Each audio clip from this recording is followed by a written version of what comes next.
Welcome to Random Wargaming. We have finally fixed our computer issues, so we can finally start making videos again. Got the dice cam working, got the cameras working, got the sound working, amazing. So yeah, we're going to be doing a unboxing video for the latest Dropfleet Commander 2-player starter set. And then tomorrow, me and Dave will finally be recording the last Dropfleet Commander game of our campaign before we move on to Drop Zone. We had recorded the video, but because of numerous issues with the recording, the footage was completely unusable, and it's taken me a little bit to get it fixed. So we'll get that recorded tomorrow, and hopefully that'll be out in the next couple of weeks. But let's get started on this then. So if you're interested in Drop Zone Commander and Dropfleet Commander, I've already done unboxing videos for both games from the original Hawk Wargaming sets. This is the new TTCOMBAT version of the set. This one cost me $49.99, which is cheaper than the Hawk one that I had bought, which cost me $55.55. It does retail on the TTCOMBAT website at £60, but all in all, not a bad price. If you look at the average starter price for a starter set from any game now, £50 is actually quite reasonable, considering the amount of stuff you get in the box. And it does seem that Drop Zone and Dropfleet, their starter boxes have always been quite good in providing everything you need to get going straight out of the box. So let's get it unwrapped and take a look inside. Okay, so got a nice bit of art on the sleeve. I think it's the same art from the original box. And there's what we've got in terms of contents on the back. And then inside a much smaller box than the original Hawk Wargaming boxes, which are probably twice the size. But inside we do have a nice little A5 rulebook with quite a nice finish on there. And this is the latest rules, I'm led to believe, which is good. The book's not quite as nice as the old ones, which come in a little box, much bigger, but it's got, looking like it's got everything we need now to stop us having to Google the latest rules and things. So a nice little rule book. We have the asteroid field and stuff, which we had in the last. So it's pretty much the same in that respect. Got all parts of our dials, some dice. Whoa. A Hawk Wargaming tape measure. This is like the 5th one I've got now. I'm surprised they didn't stick TTCOMBAT on it. I feel like that's a bit of a... Is that like them saying a thank you to Hawk? Or is that an oversight? I don't know, but... Oh, lovely little tape measure. Can't moan. That's one thing you've got to like about this game, is you get everything you need. We've got our pegs. And then let's have a look at these ships. So we have our Scourge frigate. So you get one of the old style frigates, which we built up in a variety of options. Yeah, based on the different pieces that go on, so it's quite a flexible model. And then likewise for the UCM, we've got our UCM older frigate. It looks exactly the same mould and everything as what they were before, but a nice bit of variety, so you've got a different few ship options you can choose from. And if you've got any other sets, then obviously you can use the spares from that.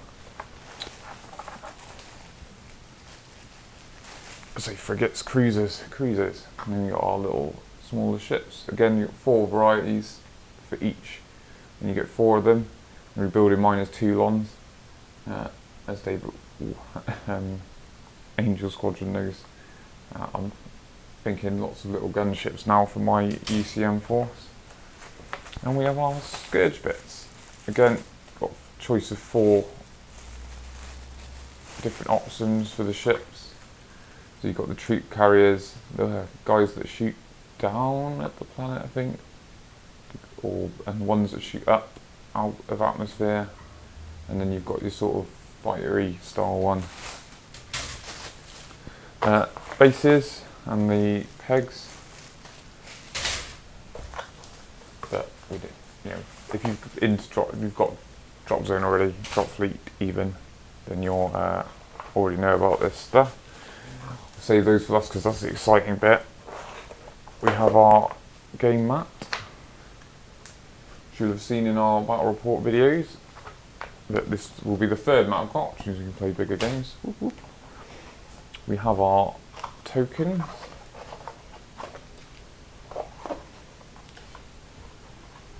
Which are lovely. I feel as though they're thinner than the original ones. Not going to be a problem, I don't think, but what a nice little token set. We still would keep it to the original artwork.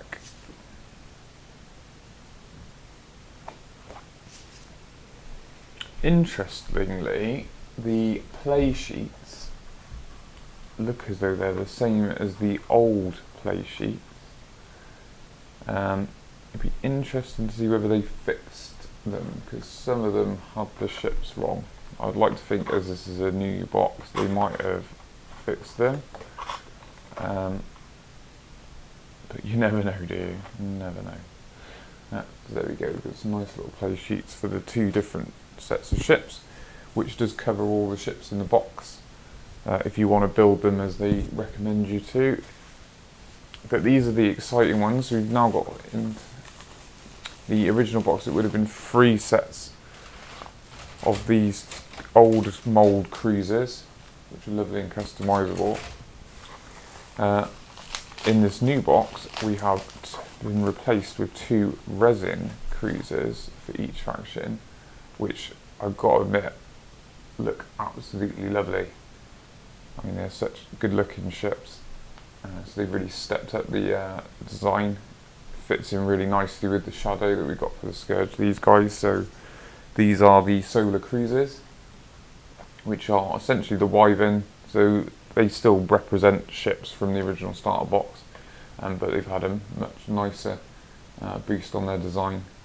So these 2 are your solar frigates, which represent your Wyverns. So you get 2 of those, and you've got the mould quality. They do look amazing, and they're going to look great with the rest of the fleets. And for the UCM, we have the Titania class frigates, which essentially can be built as either Rios or Berlins, or used as Rios or Berlins. And they're one piece as well, which is nice, because I don't like building things. Oh, some guns and that. So this is the new Titania class, which I think look mean, and they're quite big. But as you see, it's all, you've got your burn through laser underneath already on there, and your cannons on the top. They look pretty nice. That looks like one's set up, one's built as a Rio, one's built as a Berlin, I would say, looking at that. This one's got the burn through laser, and the other one's just got the guns. So that's quite nice. But they're lovely looking Hastings. I'm just trying to see now whether there's any difference between the Scourge ships and maybe you at home can see. Or whether they're the same. Yeah, so they've got a slightly different wingspan. So yeah, you've got the 2 different types in there. But gorgeous looking moulds. So that's pretty much it for the box. Lovely little start set. Definitely recommend you get one. So just to summarise then, excellent little set for the value, get lots in the box. My only gripe, the box is a bit small, so there is a bit of bend in the mat, but that will soon flatten out with a bit of weight on it. If you've not seen my version of the Hawk one, if you want to see what you got in the original box, I will make sure that that video is linked up to this one, so you can go and see that and do a little bit of comparison if you want to. Look forward to recording a game using essentially 2 of the starter sets plus extra ships tomorrow, and getting these guys from this starter set built up and ready to add to the games. If you've enjoyed the video, don't forget to like and subscribe. and hopefully now that we're all fixed, content will start coming back a bit more regularly. So thank you for watching, guys, and we'll see you next time.